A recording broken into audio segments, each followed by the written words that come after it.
Okay guys, I'm doing an educational video today, showing you what tools are what. To start off with, this is a magnet, but I bet you most people know that. This is a utility, and I bet you don't know what that is. You probably have seen it. And now it's for a chain.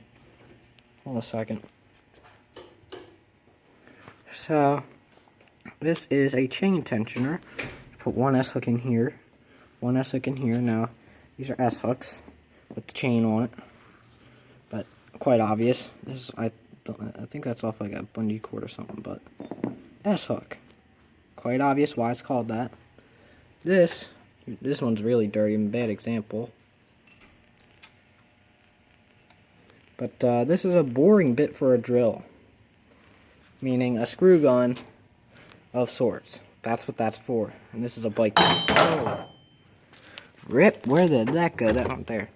That is a pump for a ball. Obviously, most people probably know that. Yeah, lay that there. This is a scraper. Where I find this stuff is, I go to this old guy, right? He has all these things from his garage he's been selling, because he's, like, really old, and, like, probably in his 90s. Like, these are pulleys, you know, it's probably off a garage. If you can guess what this is, you're a pro. That's a vise. Well, you're probably not that pro. But now, here's something a little trickier. It's not a tool, but it's a cord. That is for an old toaster, and you can tell it's old, A, because of the size of it, the prongs. The prongs that big. B, it's a fabric-coated cord.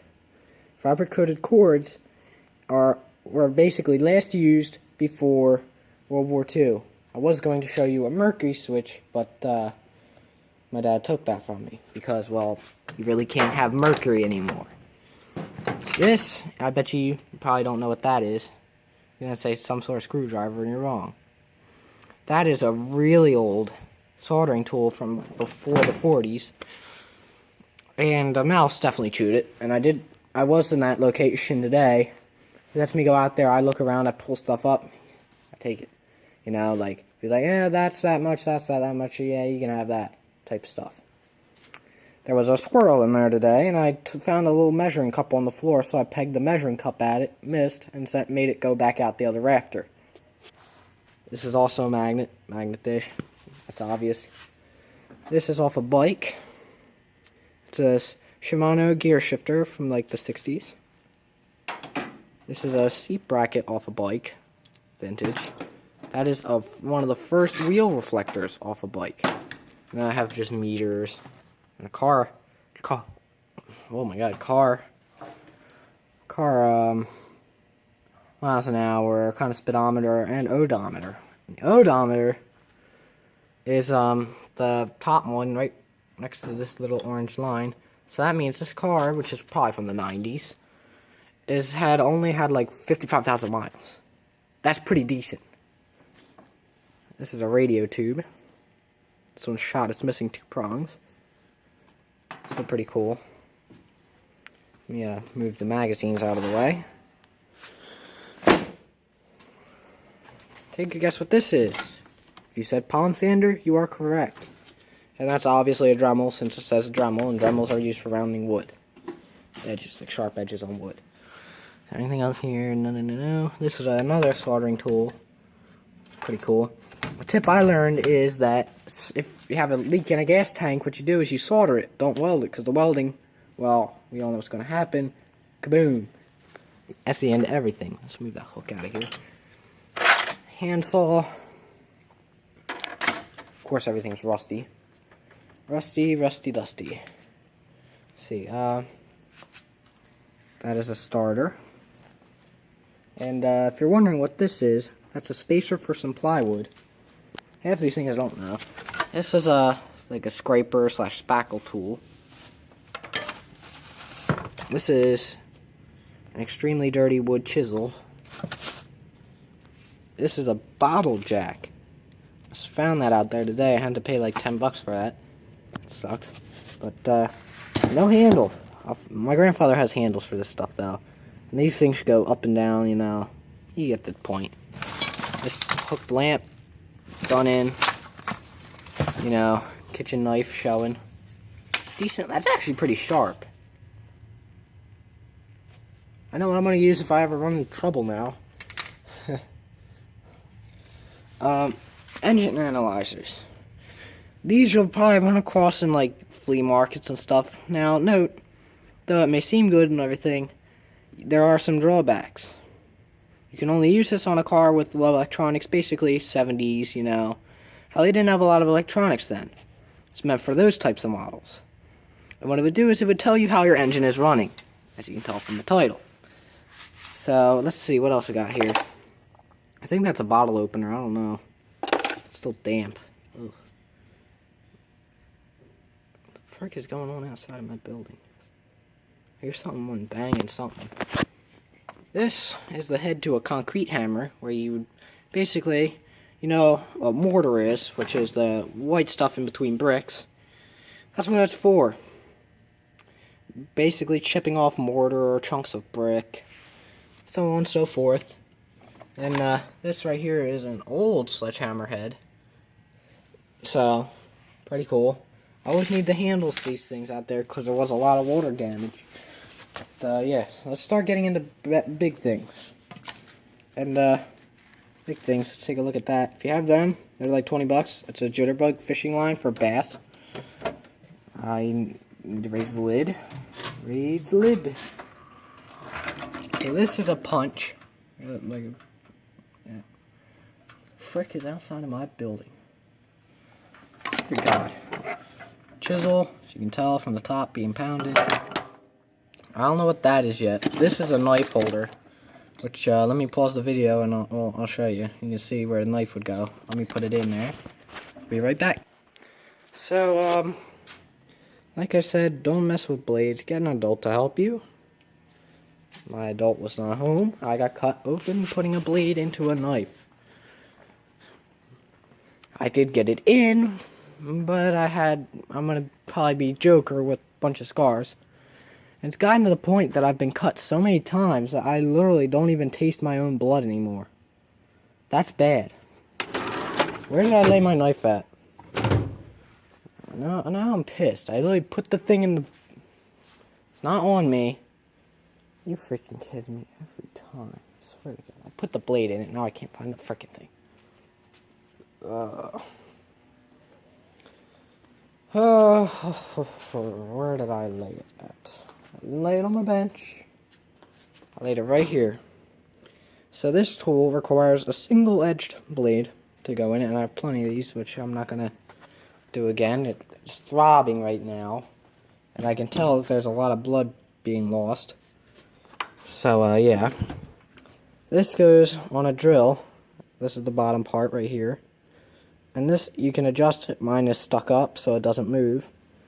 But you are able to adjust this to be whatever size you want, and you can bore into wood with it. Fair enough.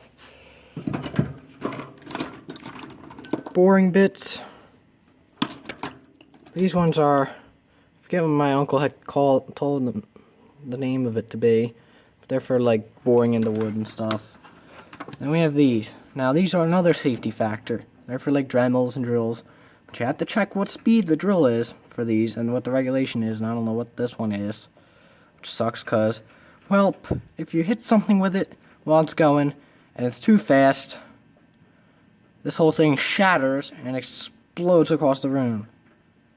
Yeah, not fun. Not a fun time in the neighborhood, is it? Leaf feeler, right? Yeah, that's a leaf feeler. Feeling gaps, telling you how wide a gap is. This is another safety factor. This is before they made safe knives. And the blade, which I don't have one in here, if you pushed, had a chance of cutting your finger because you want to hold it like that, it can come up through the crack and slice your finger open. That knife requires a weird type of blade that I don't have, but as an example, oh freaking God. One of these blades, oh my God! One of these blades, basically it's close, not exactly like that, but close enough to where I don't care. Got scissors, zip ties, blades, the whole 9 yards, tweezers. And tweezers, as I said. you know, this one I also found. This one is a safer model that they made later. Comes like that so that the thing can't come through the top. This one I do have a new blade in. It was a rusty blade. Changing this one's easy because you just have to take the screw out and then the whole thing comes apart. So on and so forth. This is a concrete bit for a drill. Fair enough. You get my point. There's a whole lot of freaking bits in the world. I don't have to explain that to you. This is another like chisel thing. I don't have to explain to you how many bits there are, what they're all for. Okay, now here's something interesting. Now this I found out there and asked for. First I thought it was like a kitchen utensil when it was opened. My grandmother, when I described it to her, thought it was a carpet cutter. I just plain old think it's a big frickin' knife. Like a bear claw shaped knife that goes all the way out to there. That you can just fold up. And I don't think it's spring loaded anymore because of how freaking rusty it is. Yeah, there ain't no spring loading on that anymore. Thank God. I could have lost a finger. These are Allen wrenches. Usually found like that. All the pipes. Multi-tools, you know. You know, average multi-tools. You have little ones, big ones. The fuck made that noise? This, I just made it a random tools bin in a sense, but this is a little grabber. You can adjust it, pull. My dad's home. You can grab stuff and open it up. X-Acto knife. X-Acto knife. Pliers, little needle nose. There's all different types of pliers. You can look that up somewhere else. Wire cutters. Now these are all wire brushes for cleaning rust. Shush, please. Glass cutter. Does it look like I'm trying to do something?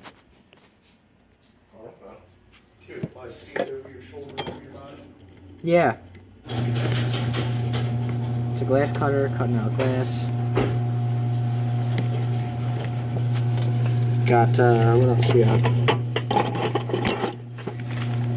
Got, this one's crappy looking, but it's for basically putting your wire through there and stripping the rubber coating off. Screwdrivers, we all basically know the basics of them. This one is a hex bit. You have all different types of screwdrivers, you know, yeah, hex bit, star bit, Phillips flat, everything under the sun. Spanner wrenches. These ones are kind of just random, like adjustable wrench in a sense. These are spanner wrenches. Most of these are, at least. Here's a prime example of what you can tend to see sometimes. This one's old. But, this one is an adjustable wrench. You wind it, you get it adjustable. Get my point. Come in all different safe sizes and everything else. It's a closed end wrench. This is a prime example of what you usually see. Now, this one usually say Craftsman, like this one right here. But got your closed end, open end. Fair enough. Now up. See if I can't find one. I have it laying in here. I think this is it. Okay. Now, if you're of a crescent wrench, this one's dirty. This one's clean. These are crescent wrenches. Yes, you would think it's a bottle opener, but it's a crescent wrench. Okay? I don't know what it's for. I don't care. I never use it. Lastly, stop pushing my crap out. We have ratchet wrenches. Now, along with ratchet wrenches, you have your socket bit screwdrivers. You have the ratchet wrench. This one's really dirty and disgusting and rusty. And they ratchet one way, in the sense of when you turn it the opposite way, they come back around and give you more torque. It just stays in place, and then when you push, it moves.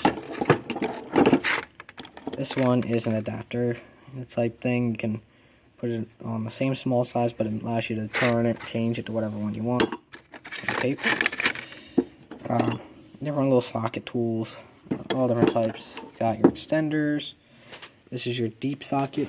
So it's like the screws there. You got big ones, little ones.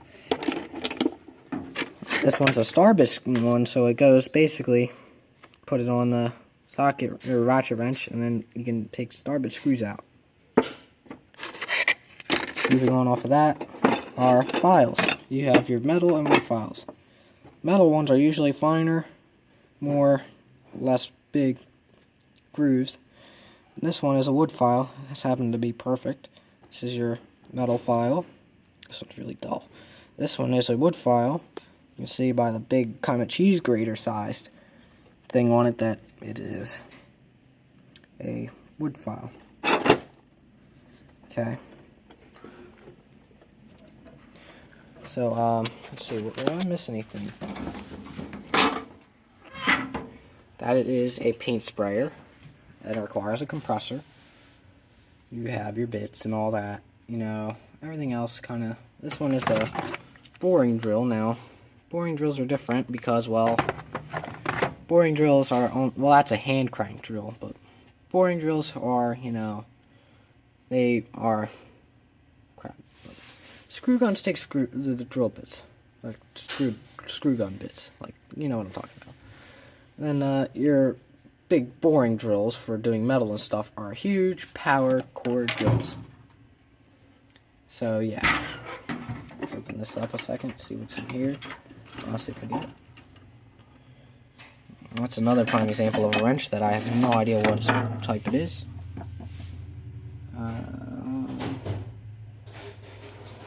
Not seeing much. There's another ratchet, another type of socket bit wrench. It actually allows a lot of torque. Pipe wrenches. Everybody knows a pipe wrench, or at least should by now.